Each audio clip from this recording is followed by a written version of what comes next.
মসজিদে নববীতে নবীজি বসা, ডান পাশে আবু বকর, বাম পাশে ওমর। মনে পড়ছে নি?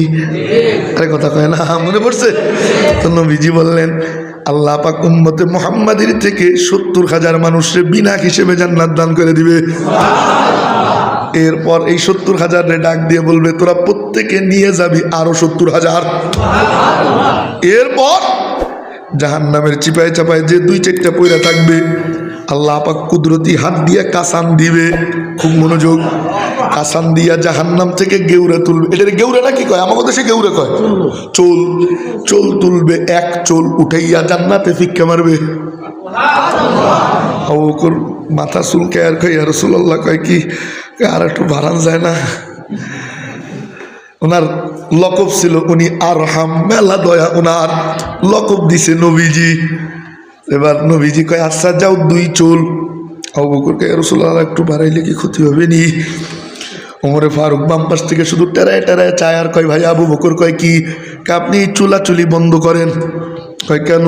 কয় মালিকের চুল কি এত ছোট? মালিকের এক চুলের মধ্যে 7 আসমান জমিন, আরশ, কুরসি, লৌহ কলম, জান্নাত জাহান্নাম সব এক চুলের মধ্যে আইটা যায়। নবীজি বললেন সদাকা ওমর। ওমর সত্য কইছো। সুবহানাল্লাহ, সুবহানাল্লাহ। তো মেরে মোহতারাম ভাই ও মাদ্রাসার সাথী হবো ইনশাআল্লাহ। আছেন কোন আল্লাহর বান্দা এই তালিমুল কোরআন মাদ্রাসার সাথী হইয়া এই ছাত্রীদের সুপারিশ পেয়ে জান্নাতে যাওয়ার আশায় একদম ইনস্ট্যান্ট কিছু পয়সা পাতি মাদ্রাসার জন্য দিবেন? আমি জানি না কি পরিমাণ চাবো। কাউসার ভাই আছে? কাউসার ভাই কই?